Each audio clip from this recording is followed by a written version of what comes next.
आप भी अपने किसी माइनर का पैन कार्ड बनाना चाहते हैं तो आपको किसी भी ब्राउज़र में आना है और यहाँ पर आने के बाद में जैसे ही आप NSDL पेन अप्लाई लिख देते हैं तो आपका ऑनलाइन पेन एप्लीकेशन इस तरह का ऑप्शन खुल जाने वाला है जिस पे आपको क्लिक करना है। अब दोस्तों यहाँ पे अप्लाई ऑनलाइन है। अगर आप पहले अप्लाई कर रहे थे और गलती से आपकी डिसकनेक्शन हो गया तो आप यहाँ पे कंटिन्यू विद एप्लीकेशन कर सकते हैं। हमने अप्लाई ऑनलाइन कर दिया है। एप्लीकेशन टाइप के अंदर न्यू पेन हमने अप्लाई करना है, इंडियन सिटीजन है, फॉर्म 49A है। इसके बाद में कैटेगरी दोस्तों 99% लोग इंडिविजुअल कैटेगरी में आते हैं क्योंकि एक माइनर होगा, वो बच्चा होगा, पर्सन होगा, तो हमने यहाँ पे इंडिविजुअल कर लिया है। अब टाइटल की बात करते हैं दोस्तों। अगर आप एक मेल हैं तो आप मैरिड हैं या अनमैरिड हैं, श्री करेंगे। अगर आप एक फीमेल हैं और मैरिड हैं तो श्रीमती करेंगे। अगर आप फीमेल हैं, अनमैरिड हैं तो कुमारी करेंगे। तो हमारे केस में हमने वो सेलेक्ट कर लिया है। अब आपको आपके आधार कार्ड में जो नाम है, मान लीजिए सुमित शर्मा है तो शर्मा यहाँ आएगा और फर्स्ट नेम के अंदर आपका दोस्तों सुमित आ जाएगा। मिडिल नेम है तो वो डाल सकते हैं।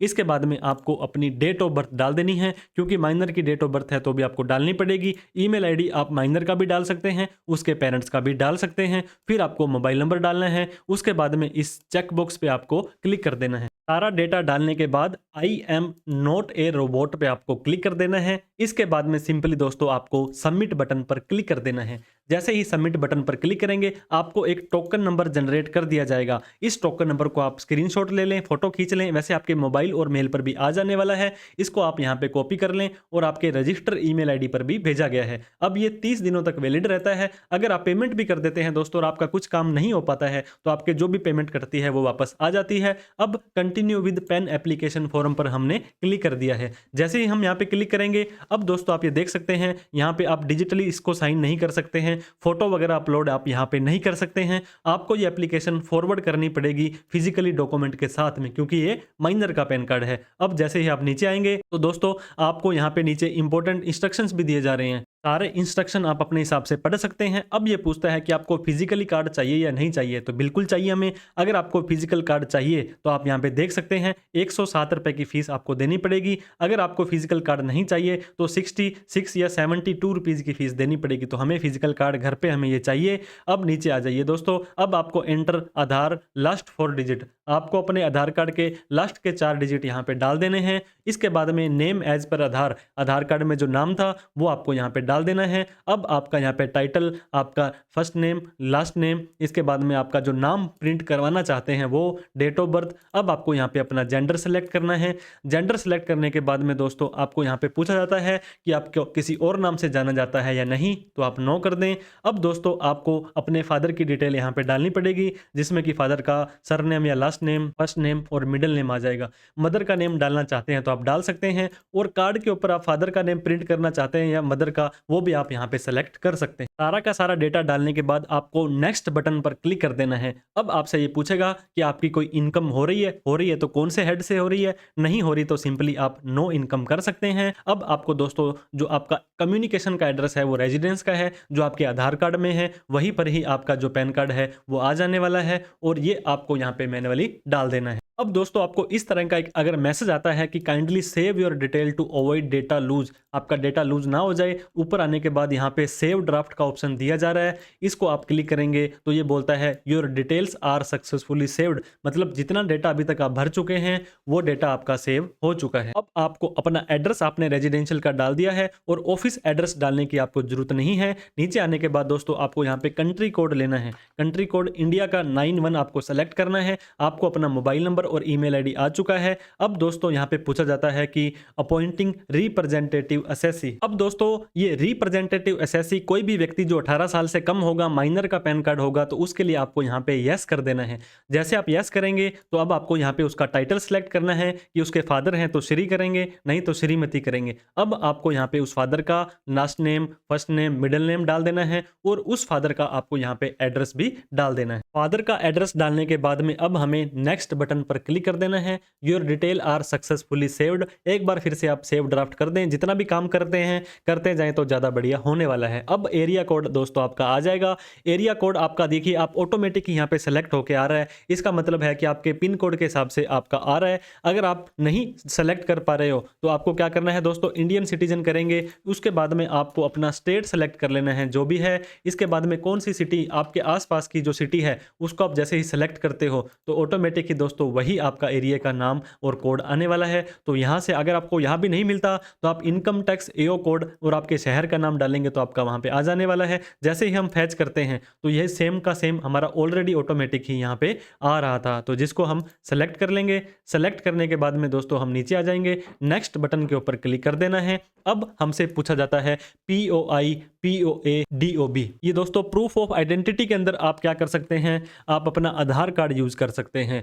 प्रूफ ऑफ एड्रेस के तौर पर क्या कर सकते हैं, आप अपना आधार कार्ड यूज कर सकते हैं। Proof of date of birth के अंदर आप अपना आधार कार्ड, मतलब तीनों में ही आधार कार्ड आपका चल जाएगा। अब यहाँ पे जो डिक्लेरेशन आती है ये आपके पेरेंट का नाम आ रहा है। अब यहाँ पे आपको रिप्रेजेंटेटिव असेसी को सेलेक्ट कर लेना है। जिस जगह पर बैठ करके आप इस फार्म को भर रहे हैं उस जगह को आप सेलेक्ट करेंगे और उसके बाद में सबमिट बटन पर क्लिक कर देंगे। तो दोस्तों your application is submitted, please confirm detail. जो जो डिटेल्स आपने भरी है 49A नंबर फॉर्म है, इंडिविजुअल के लिए है, वो एक बार आप जरूर चेक कर लें। आपका नेम, अब आपको आधार कार्ड के स्टार्टिंग के आपको 8 डिजिट डाल देने हैं। आधार कार्ड के स्टार्टिंग के 8 डिजिट डालने के बाद अब आपको सारा फॉर्म चेक कर लेना है। फिर आपको प्रोसीड बटन पर क्लिक कर देना है। तो दोस्तों ये बोलता है Aadhaar enter by you is invalid, तो आधार नंबर आपको बिल्कुल सही से डाल देना है। हमारे केस में दोस्तों हमने आधार कार्ड के स्टार्टिंग के जो लास्ट वाले 4 डिजिट थे जो शुरू में डाले थे वो थोड़े से गलत डल गए थे, वो VID वाले डल गए थे। अब हमें प्रोसीड बटन पर क्लिक कर देना है।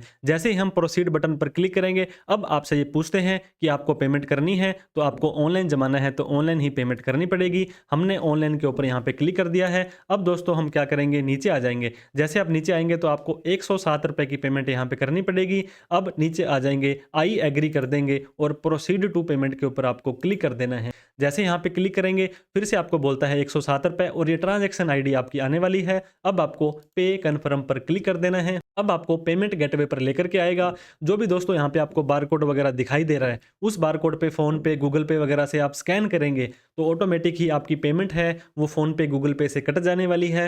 और waiting for the response from Paytm, Paytm वाले बोलेंगे हाँ जी इनकी पेमेंट हमारे पास आ चुकी है और आप इनकी आगे की कार्रवाई स्टार्ट करो। अब आप यहाँ पे देख सकते हैं दोस्तों पेमेंट आपकी सक्सेस हो चुकी है। जैसे आप नीचे आएंगे अब आपको कंटिन्यू बटन पर क्लिक कर देना है। अब आपको बोलता है authenticate Aadhaar to proceed further, Aadhaar card का OTP आपको यहाँ पे डालना पड़ेगा। एक बार फिर से आप अपना सारा का सारा डेटा कंफर्म करें। इसके बाद में आई एग्री पर क्लिक करें। इसके बाद में दोस्तों आपको ऑथेंटिकेट के ऊपर क्लिक कर देना है। अब आपको आपका जो फॉर्म ऑनलाइन पेन एप्लीकेशन है दोस्तों यहाँ पे जनरेट एंड प्रिंट के ऊपर क्लिक कर देना है। आपको पता होगा जब भी आप माइनर का पैन कार्ड बनाते हैं तो आपको यहाँ पे इस प्रिंट आउट को निकाल करके इनको भेजना होता है। अगर ये माइनर का पैन कार्ड ना होता तो आप यहीं पर 2 बार OTP लगाते और दोस्तों आपका पैन कार्ड जो हफ्ते से 10 दिन में बनने वाला था वो मात्र 1 दिन के अंदर ही 2 घंटे में बन जाता। अब आपको जनरेट एंड प्रिंट के ऊपर क्लिक कर देना है। जैसे आप यहाँ पे क्लिक करेंगे जो भी आपने फॉर्म भरा था अब यहाँ पे आपको डेट ऑफ बर्थ पूछी जा रही है। दोस्तों जो आपकी डेट ऑफ बर्थ है वही इसका पासवर्ड होने वाला है। तो यहाँ पे आप अपना पासवर्ड है डाल करके इस ओके के ऊपर क्लिक कर देना है। तो जैसे आप ओके पर क्लिक करेंगे इस तरह की एप्लीकेशन आपकी आ जाएगी। अब आपको क्या करना है दोस्तों, 2 फोटो का निशान दे रहे हैं, यहाँ पर उस माइनर बच्चे की फोटो आपको लगानी है और यहाँ पे क्रॉस साइन एक कर देना है, आधा फोटो के ऊपर और आधा नीचे। वो साइन किसका होगा, इसके लीगल गार्जियन का, इसके फादर का होने वाला है। अब यहाँ पे एक फोटो उस बच्चे की ओर लगाएंगे और इस बॉक्स के अंदर भी यहाँ पे साइन कर देंगे। दोस्तों ये भी उस फादर का ही साइन यहाँ पे आपको करने हैं। इसके बाद में जो इस दूसरे पेज पर दोस्तों आप आएंगे यहाँ फिर से एक बार साइन आपको करने पड़ेंगे। ये साइन भी उस लीगल गार्जियन के होने वाले हैं। तो तीनों ही साइन आपको यहाँ पे कर देने हैं। इसके बाद दोस्तों आप क्या करेंगे, आप इस एप्लीकेशन को जो ये फॉर्म था इसको इसके साथ में जिस माइनर का आपने पैन कार्ड बनाना है उसका आधार कार्ड और उसके फादर के जिसने उसने साइन किए थे उसका आधार कार्ड, इन सभी को आप प्रिंट निकालेंगे। प्रिंट निकालने के बाद में एक लिफाफे के अंदर आपको इनको बंद कर देना है। लिफाफे में बंद करने के बाद इस लिफाफे को आप ये देख सकते हैं forward the said document to income tax PAN service unit है। ये जो दोस्तों यहाँ पे ये प्रोटीन लिख देना है, 4th फ्लोर है, ये चैम्बर है इनका, पुणे के अंदर आपको इसको भेज देना है। पुणे पे जैसे आप भेजेंगे तो आप यहाँ पे दोस्तों जब ये पहुँचता है 2-3-4 दिन के बाद ही आपका पैन कार्ड प्रोसेस कर दिया जाएगा। जब आप अपनी जगह से लेकर के पुणे तक भेजेंगे, जब भी आप इस डाक द्वारा भेजेंगे तो इस डाक का टाइम है वो कंसिडर नहीं किया जाएगा। तो जैसे ही वहाँ पे पहुँचेगा तो आपका जो ई पेन है वो आपको ईमेल में दे दिया जाएगा, और जो इसकी हार्ड कॉपी है वो भारतीय डाक से या किसी भी कुरियर से आपके घर पे आ जाने वाली है। तो दोस्तों जैसे ही आप इस एप्लीकेशन को भर के साइन करके उसके साथ में उसके बच्चे का और उसके पिता का जो आधार कार्ड लगा करके उनकी जो एड्रेस पर भेज देंगे, तो जैसे ही आप भेजेंगे तो ये देखिए TIN से पेन एप्लीकेशन, ये एक्नॉलेजमेंट नंबर आपको दिया है। ये 25 जनवरी को हमने अप्लाई किया था, और हालांकि हमने 27 जनवरी 2025 को इसको भेजा था जो इनका हेड ऑफिस है। 27 को भेजने के बाद आप यहाँ पे देख सकते हैं 30 तारीख को उनके पास में पहुंच गया था, और पहुंचने के बाद उन्होंने ये मेल किया था कि we have received your PAN application document. उसके बाद 30 तारीख के बाद में 31 तारीख को फिर से एक मेल आया था कि डियर सर, आपकी जो वेरिफिकेशन है वो एप्लीकेशन की पूरी हो चुकी है, और इसके बाद में इनकम टैक्स डिपार्टमेंट को हमने ये भेज दिया है। 31 के बाद में दोस्तों आज है 1 फरवरी 2025 को हमें ये मेल आ गई है 9:02 पर सुबह कि PAN allotment letter to your PAN application number इतना। तो ये आपने जो एप्लीकेशन दी थी उसका पेन भी हमने जारी कर दिया है। जैसे ही आप इसको खोलते हैं तो इसका जो पासवर्ड है दोस्तों वो पूछा जाता है। ये पासवर्ड आप इसमें डेट ऑफ बर्थ लगा सकते हैं, और जैसे ही आप नीचे आएंगे, यहाँ पे आने के बाद में आप ये देख सकते हैं कि ये जो पैन कार्ड है यहाँ पे आपकी फोटो नहीं आई गई है, ये माइनर की है, और यहाँ पर जो भी सिग्नेचर किया गया है दोस्तों ये आपके फादर का होगा जिस व्यक्ति ने ये एप्लीकेशन को साइन की थी। और नीचे आएंगे तो सेम का सेम फिर से यहाँ पे देख सकते हैं पैन कार्ड यहाँ पे बना बनाया आपका आ चुका है। ये इसका बैक साइड है, आप इसको प्रिंट निकाल करके यूज कर सकते हैं, और इसकी हार्ड कॉपी है वो भी हफ्ते से 10 दिन के अंदर अंदर आपके घर पे बन के आ जाने वाली है। तो इस तरह से आप एक माइनर का पैन कार्ड अप्लाई कर सकते हैं। दोस्तों वीडियो अच्छी लगी हो तो लाइक करके, अभी तक हमें सब्सक्राइब नहीं किया है तो सब्सक्राइब करके हमारा हौसला बढ़ा दें। Thank you so much for watching this video. जय हिंद, जय भारत।